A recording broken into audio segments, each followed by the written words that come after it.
Hello everyone, welcome to my YouTube channel medico Azlan. आज की इस वीडियो में हम बात करेंगे नीट यूजी 2026 के बारे में। नीट का सिलेबस क्या रहेगा, उस एग्ज़ाम के लिए पढ़ाई कैसे करनी है, सब्जेक्ट्स को कैसे हैंडल करें और टेस्ट सीरीज़ में कैसे और किस अप्रोच या मोर बेसिकली माइंडसेट से तैयारी करें। इसके साथ साथ मैं आपको ये भी बताऊंगा कि नीट एग्ज़ाम का स्कोप क्या है, यानी इस एग्ज़ाम को हम क्वालिफाई करके किन किन डिफरेंट मेडिकल ब्रांचेस में आप अपनी अंडर ग्रेजुएट की स्टडी पूरी कर सकते हैं। तो चलिए आज के वीडियो को शुरू करते हैं। NEET UG 2026। तो सबसे पहले नीट यूजी का मतलब है national eligibility cum entrance test for undergraduate admissions. ये एग्ज़ाम एनटीए द्वारा कंडक्ट कराई जाती है।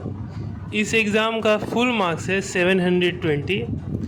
टाइम मिलेगा आपको 3 घंटे का और क्वेश्चन पैटर्न होगा एमसीक्यू टाइप, जिसमें आपको 4 ऑप्शंस दिए रहेंगे।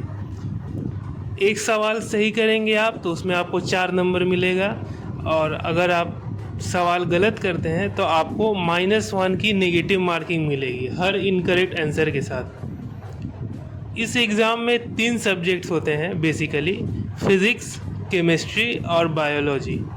बायोलॉजी में बोटैनी और जूलॉजी दोनों ही शामिल है। हर सेक्शन में 45 क्वेश्चंस होते हैं। फिज़िक्स में 45, केमिस्ट्री में 45, बोटैनी में 45 और जूलॉजी में 45। Each question carries 4 marks, therefore total marks will be equal to 720 marks. अगर आप कोई क्वेश्चन अनअटेम्प्ट करते हैं तो उसमें आपको कोई नेगेटिव मार्किंग नहीं मिलने वाला है। आपको आंसर शीट मिलेगी ओएमआर। ओएमआर का मतलब होता है ऑप्टिकल मार्क रीडर। उसमें आपको 4 ऑप्शंस दिए होंगे सर्कुलर फॉर्म में। वो स्मॉल सर्कल्स होते हैं। उसमें आपको जो ऑप्शन आपको करेक्ट लगे उसे आपको बबल करना है, कुछ इस तरीके से जैसे मैंने आपको दिखाया है 1 2 3 4 लिख के। आपको जैसे ऑप्शन 1 अगर सही लगे तो आप उसे बबल करेंगे तो वही आपका करेक्ट आंसर माना जाएगा। और हर सवाल में एक ही करेक्ट आंसर होगा, ऐसा नहीं है कि मल्टीपल करेक्ट आंसर होंगे। उसके बाद क्वेश्चन पेपर अगर आप देखेंगे तो आज तक जैसा एग्ज़ाम में आया हुआ है, पहले फिज़िक्स पार्ट प्रिंट रहता है, उसके बाद केमिस्ट्री और उसके बाद बायोलॉजी सेक्शन प्रिंटेड रहता है। अगर आप किसी ओएमआर को ब्लैंक छोड़ के आते हैं तो आपको कोई नेगेटिव मार्किंग नहीं मिलेगी। अगर आप उसे 2 बार फिल कर देते हैं, यानी आपने जैसे 2 ऑप्शंस फिल कर दिए ए और बी दोनों, तो उसे as a wrong answer treat किया जाएगा और आपको -1 मार्क्स मिलेगा। एग्ज़ाम में आपको ब्लैक या ब्लू बॉल पॉइंट पेन ही मिलता है, तो आप इसका ध्यान रखें कि आप टेस्ट में ब्लैक बॉल पॉइंट पेन का ही यूज़ करें, जेल पेन का नहीं।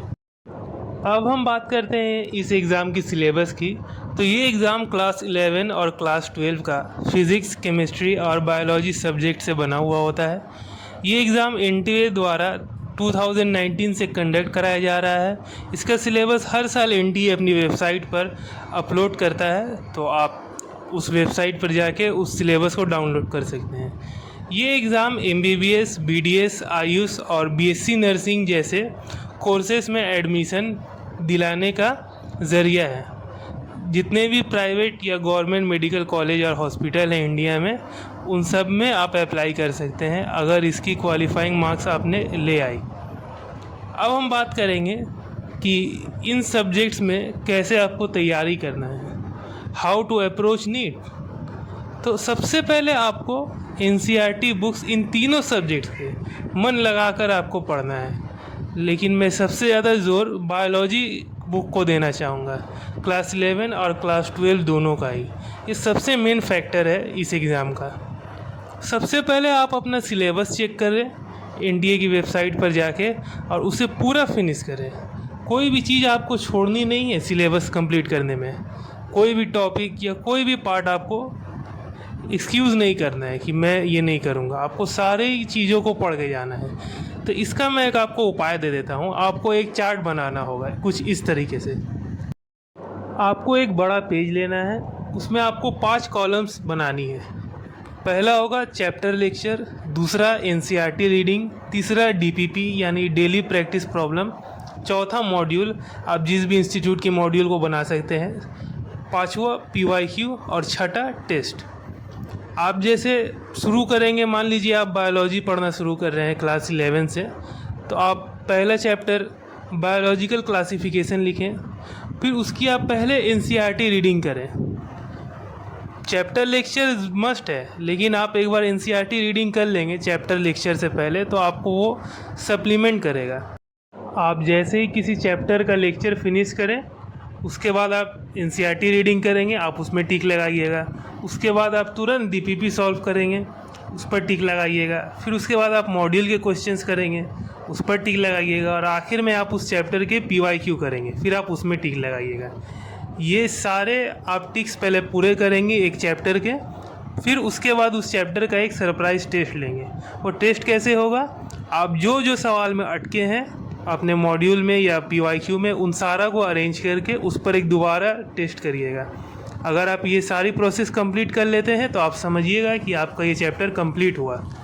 उसके बाद आप नेक्स्ट चैप्टर उठाइएगा, जैसे प्लांट किंगडम, उसका भी आप यही सीक्वेंस फॉलो करेंगे, एनसीईआरटी रीडिंग, डीपीपी, मॉड्यूल, फिर पीवाईक्यू और उसके बाद आखिर में टेस्ट। आप ऐसे करते करते सारे फिज़िक्स, केमिस्ट्री, बायोलॉजी सारे चैप्टरों का एक लिस्ट बना लें और उसे लाइन बाय लाइन आप फिनिश करें।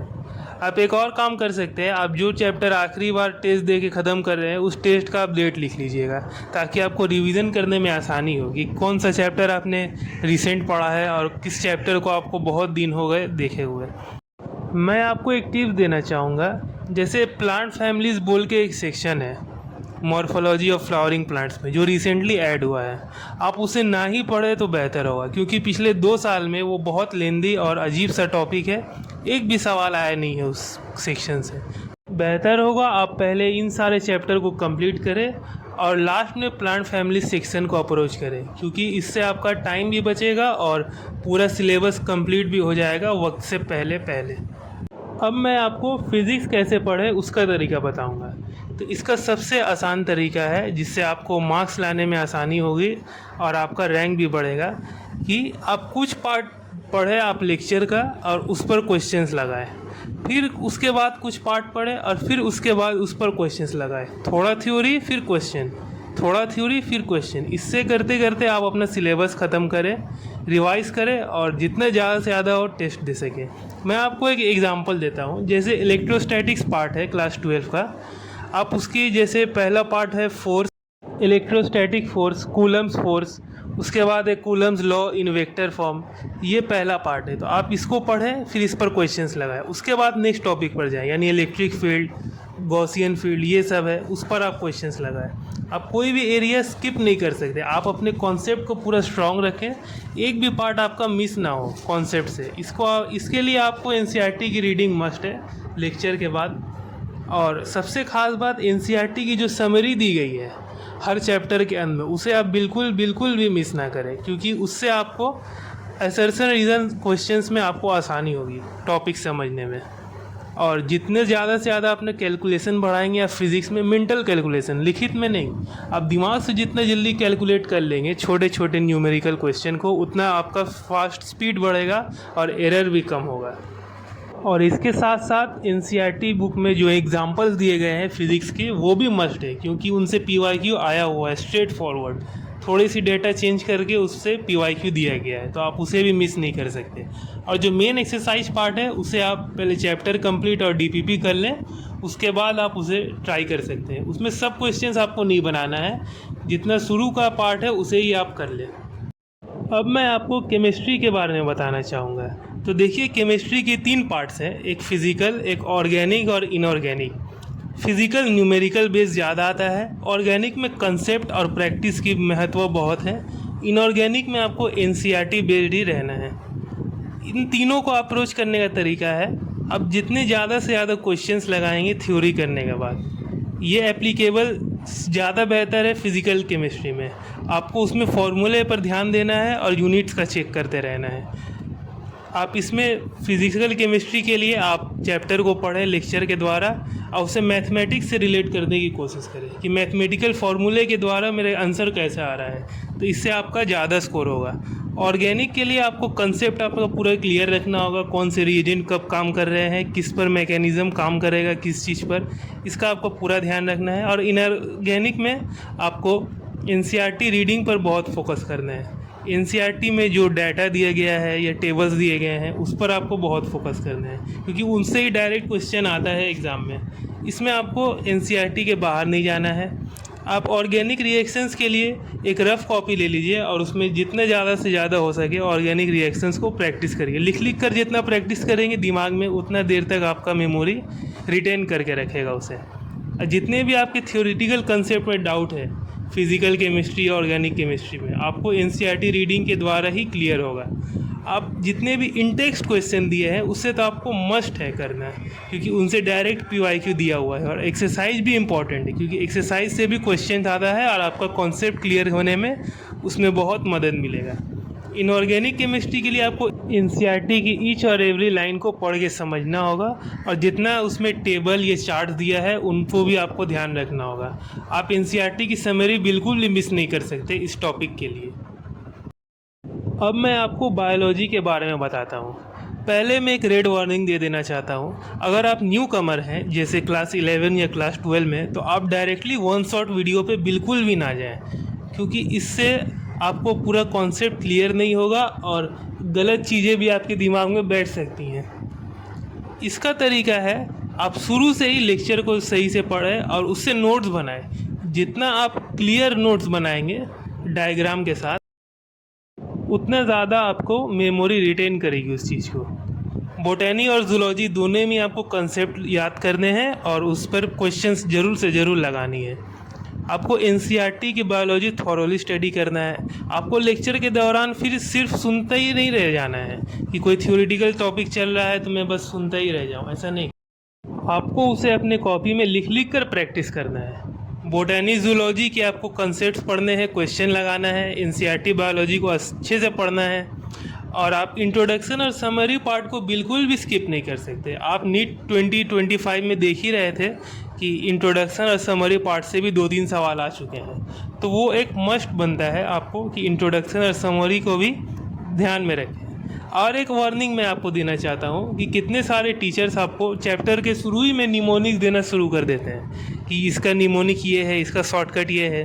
तो आप इसे कम से कम अप्रोच करें, क्योंकि इससे आपका बर्डन घटने के बजाय बढ़ सकता है। आप जितना आपको डायरेक्ट याद हो सकता है आप उतना डायरेक्ट याद करने की कोशिश करें। जब आपको नहीं याद हो रहा है तब आप निमोनिक्स बनाएं, इसमें कोई दो राय नहीं है।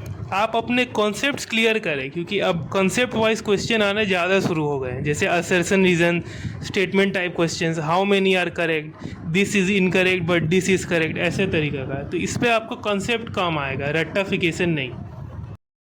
आप बायोलॉजी को जितना ज़्यादा रिवाइज करेंगे लिख कर, वो उतना आपका लॉन्ग टर्म मेमोरी में बैठा रहेगा और आपका स्कोरिंग टेंडेंसी भी एग्ज़ाम में बढ़ेगा। अब मैं आखिर में आपको बताना चाहूँगा कि टेस्ट को कंडक्ट कैसे करें। ऑफलाइन एग्ज़ाम है तो आपको ऑफलाइन टेस्ट ही देना होगा, ऑनलाइन टेस्ट बिल्कुल मत दीजिए। आपको रेगुलर ही टेस्ट देना है। रेगुलर मतलब ये नहीं कि आपको हर दिन ही टेस्ट देना शुरू कर देना है। आप पहले 2 हफ्ते में एक बार टेस्ट दीजिए, फिर आप हफ्ते में एक बार टेस्ट दीजिए। ऐसे करते करते अपना फ्रीक्वेंसी आप बढ़ाइए। आपको तो रेगुलर टेस्ट देना ही है, लेकिन उससे बेहतर होगा आप एक टेस्ट सीरीज़ ज्वाइन कर लें एक रिनाउंड इंस्टीट्यूट के, कि आपको उन लोगों का एक्सपीरियंस भी काम आएगा और आपको क्वेश्चन देखने में भी मिलेंगे तरह तरह के। आपने एक टेस्ट सीरीज़ ज्वाइन किया और उसे आप कंटिन्यू करें। पहला पॉइंट, अगर आप एक स्टार्टर हैं यानी क्लास 11 या क्लास 12 में है या आपने फर्स्ट ड्रॉप लिया है, तब भी आपको मैं एक स्टार्टर ही कहूँगा। तो आप किसी एक टेस्ट सीरीज़ को फॉलो करिए थॉरोली, मतलब रूटीन वाइज करिए। जितना चैप्टर दिया है उसे आप बनाइए, फिर उसका आप जाके टेस्ट दीजिए। नंबर सेकेंड, अगर आप सेकेंड या थर्ड ड्रॉपर हैं तो आपको 2 टेस्ट सीरीज़ लेना चाहिए। 2 टेस्ट सीरीज़ आपको डिफरेंट इंस्टीट्यूट के होना चाहिए, ताकि आपको क्वेश्चन वैरायटी मिले और आपका एक्सपीरियंस लेवल बढ़े। चैप्टर कंप्लीसन के बाद अगर आपने मान लीजिए 7 चैप्टर कर लिया, तो आप एक अपना घर से भी बनाए हुआ टेस्ट दे सकते हैं। मतलब जो जो क्वेश्चन में आप अटके हैं उन्हें एक कलेक्ट करके आप उस पर टेस्ट दे दें टाइमर लगाकर। और टाइमर लगाकर टेस्ट देने से बहुत फ़ायदा आपको मिलेगा। ये फ़ायदा आपको एग्ज़ाम के दिन ही समझ आएगा कि आपने टाइम कैसे बचाया अपना क्वेश्चन सॉल्व करने में।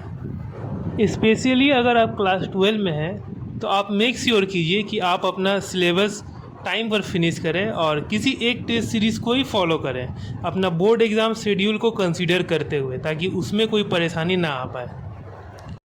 अगर आप क्लास 12 में हैं या आपने फर्स्ट ड्रॉप लिया है तो आप PW की टेस्ट सीरीज़ को ले ऑफलाइन वाली, या आप PW ज्वाइन कर ले। अगर आपका कंसेप्ट वीक है तो आप ड्रॉपर बैच में भी आप ज्वाइन कर सकते हैं, ऑनलाइन या ऑफलाइन जो भी है, या आप अपने जो इंस्टीट्यूट पसंद करें वहाँ आप ज्वाइन कर सकते हैं। लेकिन अगर आपका सेकेंड या थर्ड ड्रॉप है तो आप टेस्ट सीरीज़ के साथ आकाश वाली टेस्ट सीरीज़ भी आपको मस्ट ज्वाइन करना है। ये मेरा पर्सनल रिकमेंडेशन है, क्योंकि मैंने भी यहीं से किया है। क्योंकि आकाश टेस्ट सीरीज़ में आपको क्वेश्चन का इन डेप्थ पता चलेगा और किस तरीके से आपको क्वेश्चन फ्रेम कर सकता है एग्जामिनर, ये भी आपको पता चलेगा। इससे आपका एक्सपीरियंस भी बढ़ेगा और आप बेटर टेस्ट प्लानिंग कर सकते हैं। आपको सबसे ज़्यादा फोकस अपनी क्वेश्चन प्रैक्टिस और टेस्ट एनालिसिस पे करना है, जिस पर मैं एक सेपरेट वीडियो आने वाले दिनों में बना के दे दूँगा। आप प्लीज़ मेरे चैनल को सब्सक्राइब करें, इस वीडियो को लाइक और जितना ज़्यादा से ज़्यादा हो शेयर करें। मैं आने वाले वीडियो में आपको और भी जानकारी देता रहूँगा। Thank you for watching medico Azlan.